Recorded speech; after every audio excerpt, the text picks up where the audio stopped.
Hello students, welcome in our channel Star Career Point. आज हम आपके लिए लेके आए क्लास 10th के लिए chapter 1 chemical reaction and equation, रासायनिक अभिक्रिया एवं समीकरण। तो स्टार्ट करते हैं दोस्तों। चैप्टर नंबर 1 है केमिकल रिएक्शन एंड इक्वेशन। आपने बहुत सारे केमिकल रिएक्शन, केमिकल चेंजेस अपने आसपास देखे होंगे। चेंजेस दो टाइप के होते हैं, physical change and chemical change. पुरानी क्लासेस में आप पढ़ चुके हैं चेंजेस के बारे में। फिजिकल चेंज क्या होते हैं? जो एक बार हो जाए फिर से अपनी पुरानी स्टेज में वापस आ जाते हैं जैसे ही होने की रीजन हटता है। जैसे हमने बताया आपको कि पानी को हम फ्रिज में रखते हैं, वो बर्फ बन गया, लेकिन जैसे ही फ्रिज के बाहर लाते हैं बहुत कुछ टाइम के बाद फिर से पानी में चेंज हो जाता है, just because of physical change. क्योंकि जब तक रीजन रहा तब तक वो आइस में चेंज हुआ, लेकिन जैसे ही रीजन हट गया वो फिर से अपने पुरानी स्टेज में वापस आ चुका होता है। लेकिन केमिकल चेंजेस में एक्चुअली ऐसा नहीं होता है। अब आप एक आयरन की नेल लेते हैं, आयरन नेल या आयरन की बनी हुई कोई भी चीज, उसको ऐसी जगह डाल दे जहां पे मॉइस्चर हो या मॉइस्चर के साथ में एयर मिलती रहे, तो कुछ दिनों में उसमें जंग लग जाती है, रस्टिंग हो जाती है, उसके ऊपर एक ब्राउन कलर की लेयर चढ़ जाती है। ये लेयर क्या है? केमिकल चेंज है ना। अब इसको हटाना या उस पॉइंट, उस आयरन पीस को पुरानी स्टेज में वापस लाना नामुमकिन है। तो ऐसे चेंजेस जो एक बार हो जाए फिर से अपनी पुरानी स्टेज में वापस नहीं आ सकते, केमिकल चेंजेस होते हैं। और जब इन्हीं चेंजेस को हम इक्वेशन में पढ़ते हैं, रिएक्शन के फॉर्म में पढ़ते हैं, उसको केमिकल रिएक्शन बोलते हैं। अब जैसे मैंने बताया कि आयरन की नेल को हमने डाला तो वो क्या हुआ कि कुछ टाइम के बाद मॉइस्चर में जगह पे डाला तो कुछ टाइम के बाद में उसके ऊपर एक ब्राउन लेयर चढ़ गई। लेकिन ये जो ब्राउन लेयर चढ़ी है ये एक केमिकल रिएक्शन की वजह से चढ़ी है, ऑक्सीडेशन रिएक्शन। हालांकि टाइप ऑफ रिएक्शन आपको आगे बताते हैं, लेकिन एक केमिकल रिएक्शन की वजह से हुई है। यानी जो प्रोसेस होता है वो प्रोसेस रिएक्शन है। तो पहला पॉइंट हमारा यही है, what is chemical reaction. Actually में रासायनिक अभिक्रिया है क्या? जब कोई भी ऑब्जेक्ट पुरानी स्टेज से, अपनी इनिशियल स्टेट से चेंज होकर एक नई स्टेज बनाता है, तो इस प्रोसेस को, इस चेंज होने के प्रोसेस को रिएक्शन कहा जाता है। हम फूड खाते हैं, वो फूड डाइजेस्ट होता है, डाइजेस्ट होकर के ऑक्सीजन, कार्बन डाइऑक्साइड और एनर्जी क्रिएट करता है। तो ये चेंजेस होते, रिएक्शन होती है, इसको बायोकेमिकल रिएक्शन कहते हैं। बहुत सारी रिएक्शंस हमारी बॉडी में खुद होती हैं जो बायोकेमिकल रिएक्शंस कही जाती हैं। तो रिएक्शन का मतलब क्या हुआ कि जब कोई एक ऑब्जेक्ट अपनी इनिशियल स्टेट को छोड़कर किसी रीजन की वजह से एक फाइनल स्टेज में जाता है, यानी कि एक ऑब्जेक्ट चेंज होकर एक न्यू ऑब्जेक्ट फॉर्म करता है, तो इस चेंज होने के प्रोसेस को केमिकल रिएक्शन कहा जाता है। अब बात यहाँ पे आती है, केमिकल रिएक्शन अगर होता है तो हमें कैसे पता चलेगा कि हाँ केमिकल रिएक्शन हुआ है। जैसे मैंने बता दिया आपको कि आयरन नेल को हम डाल देते हैं उसमें कोई मॉइस्चराइज जगह पे या फिर जहाँ पे एयर मिले, मॉइस्चर मिले, तो कुछ टाइम के बाद उसमें जंग लग जाती है, ये केमिकल रिएक्शन हुई। लेकिन कैसे पता चलेगी कि हाँ केमिकल रिएक्शन हुई है? इसके अलावा एक और एग्जाम्पल ऐसे कि चाय का एग्जाम्पल लिया कि चाय ब्राउन कलर की होती है, डार्क ब्राउन या ब्लैक कलर की होती है, और जैसे उसमें व्हाइट कलर का मिल्क मिक्स किया जाता है उसका कलर चेंज हो जाता है। तो ये भी केमिकल रिएक्शन हुई। लेकिन हमें कैसे पता चलेगा कि केमिकल रिएक्शन हुई है? तो कुछ सिग्निफिकेंस होते हैं केमिकल रिएक्शन होने के। अगर कहीं पर भी कोई भी केमिकल रिएक्शन होती है तो कुछ चीजें हमें दिखाई पड़ेंगी। जैसे चेंज इन स्टेट में चेंज होगा, यानी कि उसकी अवस्था में परिवर्तन जरूर दिखाई पड़ेगा। अब सभी रिएक्शन में परिवर्तन हो ऐसा कुछ जरूरी नहीं है। हमने यहाँ पे 5 रीजन दिए हैं आपको, 5 सिग्निफिकेंस दिए हैं कि जिनसे आप ये ऑब्जर्व कर सकते हैं कि केमिकल रिएक्शन हुई है। तो किसी में कोई दिखाई पड़ेगा, किसी में कोई दिखाई पड़ेगा, जरूरी नहीं सभी में ये सभी दिखाई पड़े। चेंज इन स्टेट, कई रिएक्शन में स्टेज चेंज होती है, सॉलिड से लिक्विड में बन जाता है, लिक्विड से सॉलिड चेंज होता है, गैस में चेंज होता है, तो स्टेट चेंज होती है, अवस्था में परिवर्तन होता है। ठीक है, अब इसी जगह हम दूसरी बात करते हैं। दूसरा पॉइंट है चेंज इन कलर, रंग में परिवर्तन। तो कलर में भी बहुत जगह चेंज आता है। अभी आपको ब्राउन कलर की लेयर चढ़ जाती है, उसमें भी कलर में चेंज आया। ठीक है, तो कलर में भी चेंज आता है। थर्ड है change in temperature, temperature change होता है। बहुत सारे एग्जांपल आपको टेम्परेचर चेंज के मिल जाएंगे। जैसे हम चूने के पत्थर को पानी में डालते हैं तो बहुत तेज से टेम्परेचर चेंज होता है, बहुत स्पीडली टेम्परेचर चेंज होता है। तो चेंज इन टेम्परेचर यानी तापमान में परिवर्तन, ये भी सिग्निफाई करता है कि हाँ केमिकल रिएक्शन हुई है। Fourth point, evolution of gas यानी कि गैस का उत्पन्न होना। जब गैस इवोल्यूट होती है तो उसका भी यहाँ पर क्लियर होता है कि गैस उत्पन्न हुई है, इसका मतलब कोई ना कोई केमिकल रिएक्शन हुई है। जैसे आप जूस के बॉक्स लाते हैं जो मार्केट में मिल जाते हैं रियल के और कई सारे मिलते हैं, तो इनमें कुछ टाइम के बाद गैस, अगर इनको बंद करके रख दिया जाए या खराब होते हैं तो इनमें गैस फिल हो जाती है। ये गैस कहाँ से आई? जो उसके अंदर जूस है वो केमिकल रिएक्ट होता है, चेंज होता है, तभी तो होता है गैस। तो यहाँ पर गैस, इवोल्यूशन ऑफ गैस, ये भी एक सिग्निफिकेशन है कि हाँ केमिकल रिएक्शन हुई है। Third point, preparation of precipitate. कई रिएक्शंस ऐसी होती हैं जिनके होने पर बॉटम में प्रेसिपिटेट बन के बैठ जाता है, तो ये भी एक केमिकल चेंज होता है। प्रेसिपिटेट का बनना यानी अवक्षेपण का बनना, ये भी केमिकल चेंज का एक बहुत बड़ा एग्जांपल है। आई होप आपको इतनी बात पूरी तरह से समझ में आई होगी। एक बार फिर से देख लीजिए। चेंज इन स्टेट यानी अवस्था में परिवर्तन, चेंज इन कलर यानी रंग में परिवर्तन, चेंज इन टेम्परेचर तापमान में परिवर्तन, एवोल्यूशन ऑफ गैस गैस का उत्पन्न होना, और फिफ्थ पॉइंट है प्रिपरेशन ऑफ प्रेसिपिटेट यानी अवक्षेपण का बनना। ओके, अब हम आगे देखते हैं यहाँ पर केमिकल इक्वेशन यानी रासायनिक समीकरण के बारे में। अभी मैंने आपको कुछ देर पहले बताया था कि आयरन के टुकड़े को जब हम मॉइस्चर में छोड़ देते हैं तो कुछ समय बाद उसके ऊपर जंग लग जाती है। अगर इसको हम नॉर्मल से हटके केमिकल लैंग्वेज में बताएंगे तो बताएंगे कि फेरस के किसी पार्ट को अगर जब वो ऑक्सीजन के साथ रिएक्ट करता है तो वो फेरिक ऑक्साइड बनाता है। अब हम आपको ये बता दी, लेकिन इसको लिखेंगे कैसे कि ferric plus oxygen give ferric oxide. Example लेते हैं मैग्नीशियम रिबन का। मैग्नीशियम को जब हम बर्न करते हैं तो मैग्नीशियम ऑक्साइड बनता है। अब इसको नॉर्मली आप कैसे लिखेंगे? मैग्नीशियम प्लस ऑक्सीजन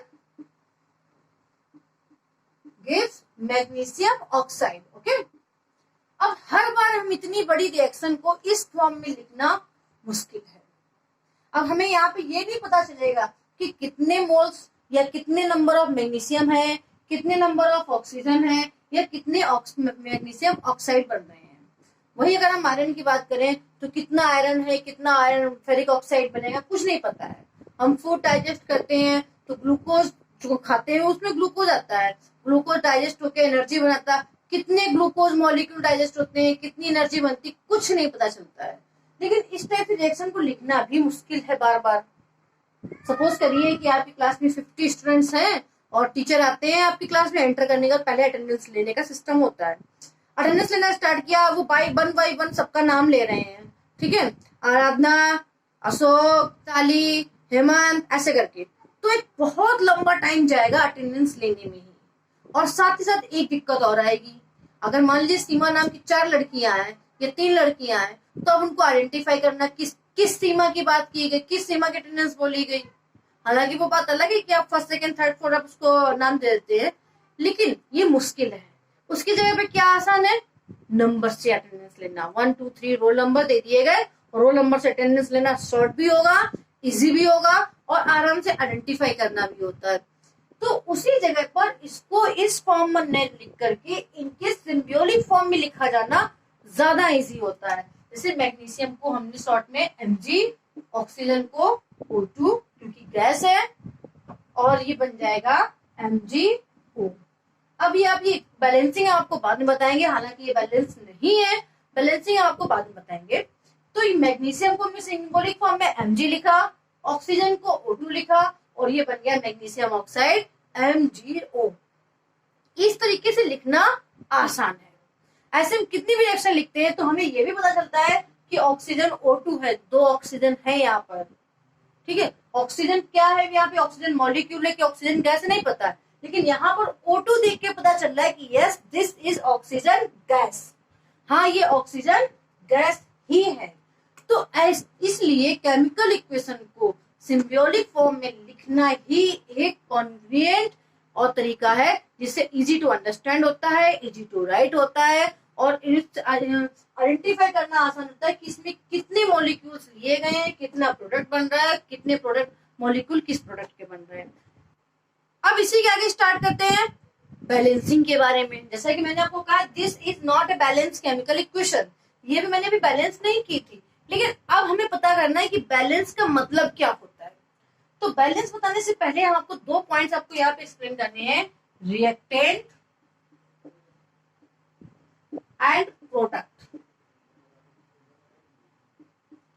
यानी कि अभिकारक और उत्पाद। अब देखिए, रिएक्टेंट कौन होते हैं, यानी अभिकारक कौन होते हैं, जो रिएक्शन होने से पहले रिएक्शन में पार्टिसिपेट करते हैं वो रिएक्टेंट होते हैं, और जो रिएक्शन होने के बाद बनके तैयार होते हैं वो प्रोडक्ट होते हैं उत्पाद। रिएक्शन होने से पहले मैग्नीशियम और ऑक्सीजन ने पार्टिसिपेट किया तो ये रिएक्टेंट हो गए, रिएक्शन होने के बाद मैग्नीशियम ऑक्साइड बनके तैयार हुआ, ये प्रोडक्ट हो गया। जैसे हम लोगों ने बताया कि अगर हम ग्रीन प्लांट की बात करें तो ग्रीन प्लांट कार्बन डाइऑक्साइड को एब्जॉर्ब करते हैं, वाटर को लेते हैं, तो वो उनके लिए रिएक्टेंट है, और ग्लूकोज प्रोड्यूस करते हैं, ऑक्सीजन गैस प्रोड्यूस करते हैं, वो प्रोडक्ट है।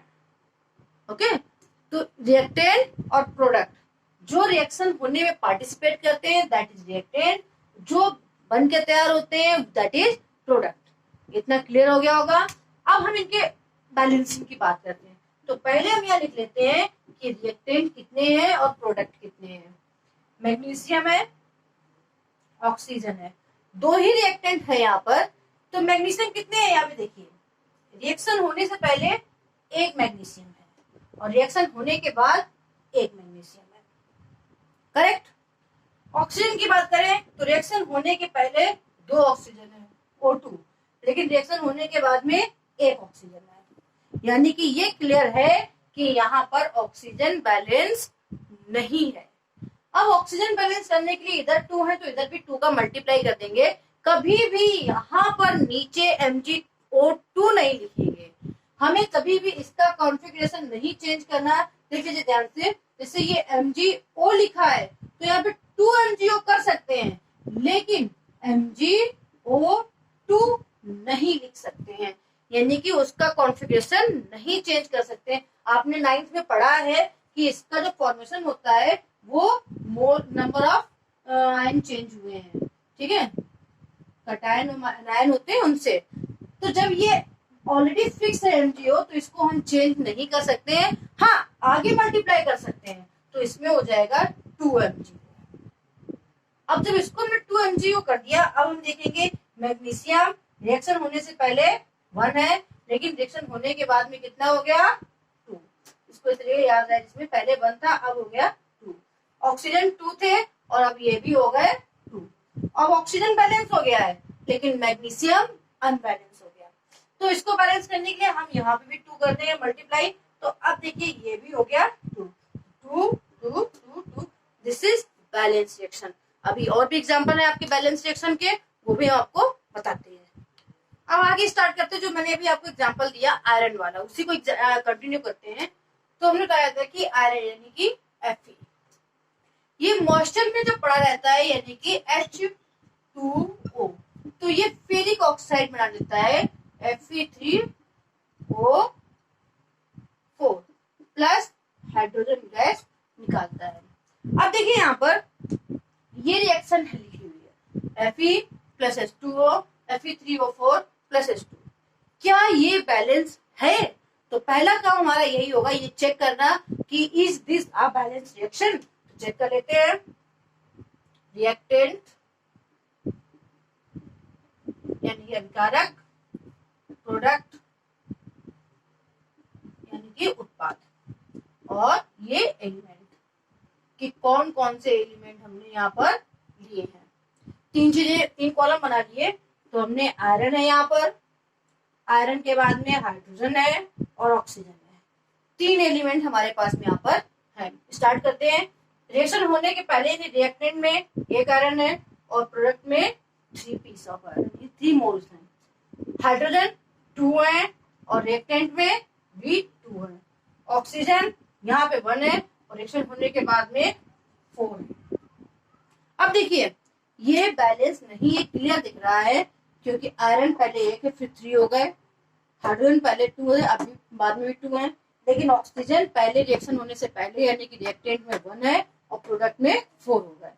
अब हम इसको बैलेंस करने के लिए अभी आगे स्टार्ट करते हैं। सबसे पहले हम यहाँ पे पहले हम आयरन को बैलेंस करेंगे, ठीक है। तो यहाँ पर 3 है तो नेक्स्ट हमें किसमें, इसमें 3 का मल्टीप्लाई करना होगा। तो आपकी न्यू रिएक्शन बने, ये हो जाएगा 3Fe, clear, plus H2O Fe3O4 plus H2 hydrogen gas. क्या अब ये बैलेंस है? एक बार फिर से चेक कर लेते हैं। अब रिएक्शन होने से पहले 3 है, रिएक्शन होने के बाद कोई चेंज नहीं हुआ है, बाकी में तो कोई चेंज किए ही नहीं है, तो यानी कि आयरन अब बैलेंस हो गया है। अब आयरन के बाद हम करेंगे ऑक्सीजन को बैलेंस। तो ऑक्सीजन प्रोडक्ट में 4 है, रिएक्टेंट में 1 है, यानी कि हम इसमें 4 का मल्टीप्लाई करेंगे इक्वल करने के लिए। तो जब हम ऑक्सीजन के लिए करेंगे तो ये हो जाएगा 3Fe plus 4H2O with Fe3O4 plus H2, correct. अब देखते हैं आयरन में तो कोई चेंज किया नहीं, सेम टू सेम रहेगा। हाइड्रोजन रिएक्टेंट में हो गए 4 2 जा 8 और प्रोडक्ट में अभी भी 2 है, जबकि ऑक्सीजन अब ये होगा 4 और प्रोडक्ट में भी है 4। अब हमारे 2 बैलेंस हो गए हैं, ऑक्सीजन और हाइड्रोजन, आयरन और ऑक्सीजन। अब बात करते हैं हाइड्रोजन की। तो हाइड्रोजन किस साइड जाता है? इस साइड में जाता है, यानी रिएक्टेंट में जाता है, तो हमें मल्टीप्लाई करना पड़ेगा प्रोडक्ट में, कितने का? 4 का। यहाँ 8 है, यहाँ पे 2 है, तो 4 का मल्टीप्लाई करेंगे। हमेशा एक फ्रंट में मल्टीप्लाई करेंगे, कभी भी बाद में नंबर नहीं ऐड किया जाता है। Plus 4H2O with Fe3O4 plus 4H2। अब हाइड्रोजन का भी चेक कर लेते हैं। रिएक्शन होने से पहले 8 है, रिएक्शन होने के बाद में भी 8 हो गया, यानी कि अब ये रिएक्शन आपकी बैलेंस केमिकल इक्वेशन बन चुकी है। आई होप यहाँ तक आपको पूरा समझ में आया होगा। नंबर ऑफ रिएक्शंस आपके पास में, आप उनके साथ में कंटिन्यू करिए और इनको बैलेंस करने की कोशिश करिए। अगर कोई रिएक्शन आपको बैलेंस नहीं समझ में आ रही है या रिएक्शन नहीं कर पा रहे हैं बैलेंस, तो आप कमेंट बॉक्स में उस रिएक्शन को लिख दीजिएगा, हम आपको उसका सोल्यूशन जरूर देंगे। ओके, और इस चैनल को अभी तक अगर आपने सब्सक्राइब नहीं किया है तो आप सब्सक्राइब कर दीजिए, क्योंकि इस चैप्टर का जो सेकेंड पार्ट है टाइप ऑफ केमिकल रिएक्शन हम आपको बहुत ही जल्द प्रोवाइड कराएंगे। तो उसको अगर पाना चाहते हैं और आगे आने वाले और भी चैप्टर के वीडियोज आपको मिलने हैं तो आप प्लीज सब्सक्राइब कर दीजिए, लाइक करिए और अपने फ्रेंड्स के साथ में इसको शेयर करिए। Have a good time.